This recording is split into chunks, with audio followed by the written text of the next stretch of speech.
And just so you know, we couldn't have these. This was a no-no. But this had definitely made me king of the camping grounds if I'd had this joint right here.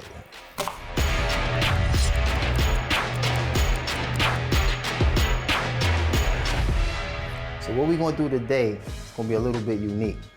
I know a lot of you guys is concerned about the little hiatus I was on. Let me break it down for you. I went on a very, very extensive camping trip, so to say.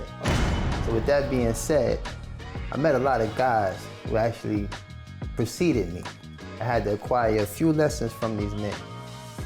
And one thing that they taught me was definitely how to prepare a meal with very, very minimal resource.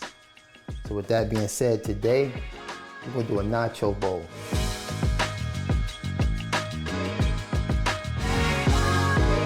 So first, I wanna start by just breaking up the meat that we have. I wanna kinda like, you don't want the meat to be too chunky, but then again, you don't want it to be minced. So you just wanna move it around a little bit. So I'm gonna move this pink salmon around a little bit. And if I might add, it's not a lot of healthy selections. So when you do get something that can actually help you acquire a nice protein intake, you wanna try to get as much as you can. So now this part, you wanna kinda cut this up into nice pieces so that you can kinda like, you know, move it around a little bit. Once you get the ingredients set up, you know, you just wanna make nice little slices. So now, what you do with the little pieces or the slices, you cut them into other little slices. Just kinda, you know, you wanna dice the meat up. As far as seasoning, didn't have a wide selection of seasoning, you know what I'm saying? So what we would do, once again on this trip, something just beep? Okay, I think that's the fire alarm. So I'm having flashbacks to like keys jingling. Like, you know, every now and then you used to hear keys jingling and kind of put you on point. But in this case, alhamdulillah, I'm home. So there it is, that's the fire alarm. So what I'm gonna do, I'm gonna actually take the chicken flavor and I'm gonna season the albacore tuna. So the albacore tuna is gonna have chicken flavor. So you don't wanna blow nobody's heart out their chest, because this stuff here is powerful. And then for the pink salmon, we're gonna use the beef flavor. So you take this, sprinkle this around. So I'm gonna mix this around, get that beef flavor up in there.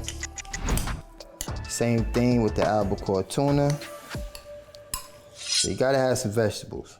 But without vegetables, this meal is completely just forbidden. It's just haram. It's subhanallah. But if you put some kind of nutrients in it, you know what I'm saying, it'll just change the whole dynamic of the meal. In this case, we just gonna do a half onion. So of course, cutting up the onion can actually make you tear up or your nose running, something like that. So just to forewarn you, I've been tested, I'm negative, so if you see tears coming down my face or my nose running, it's not COVID, it's just the onion. So I want everybody to be clear, it's just the onion. So with the jalapeno cheese, the key to this is now, if you have access to a microwave, like we did, some spots, so we're gonna take this whole squeezed cheese right there. It's definitely a lot of cheese. Pop that in there. Maybe a minute or two. No more need for this. No more need for none of the other stuff. So now, cheese is hot. Sizzling, I might add. So you wanna stir this around. Look a whole lot different than it did when it was in that squeeze bottle, right? Now that sauce. This is for flavor. I know this sound like this ain't going in the right direction, but trust me, when it's all said and done. I remember the first time I ate chicken and waffles. Thought that was strange. I remember the first time I ate calamari. Found out it was squid. So sometimes, you know, you experiment with things. As it starts to come together, start making sense. It's kind of like an artist when he's painting the picture. You see lines, you see certain things, but once you start adding color, you know what I'm saying?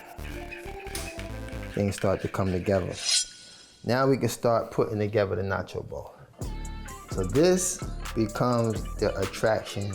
This becomes the grand finale. You got to have your super big bowl, big as you can get it. You want to start dressing it up so that everything starts to make sense. So what I like to do, kind of layer it to the bottom of the bowl. You want to make sure you're creating your foundation.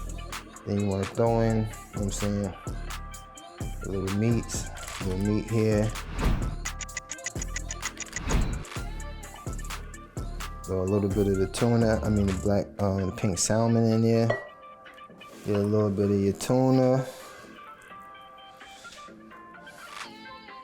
Jalapeno or two.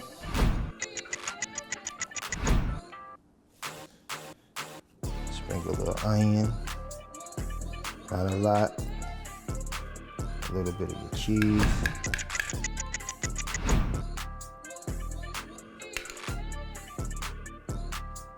As you can see, we got our first layer done. We basically gonna repeat the same process. So you wanna hide all of that prettiness that we just established on the first layer.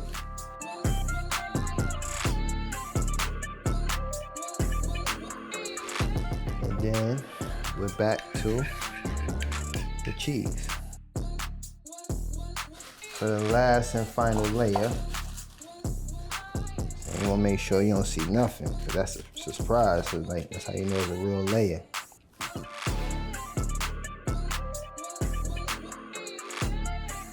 This right here meant a whole lot. Especially playoff times, championship, fight night, you name it. This might be the only night you drink a soda. Just a real unhealthy moment, but it's fun. And basically, no further delay, you have nacho bowl from a place many of you just don't want to go. So everybody, this is Amir's nacho bowl. Basically,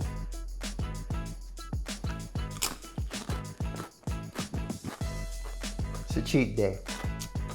So I can get away with this. But normally, I'll probably make this for you. I would love to see you make your nacho bowl and tag me at Loon, Real Loon to Amir on Instagram and tag BET. I'm looking forward to seeing what your nacho bowl look like.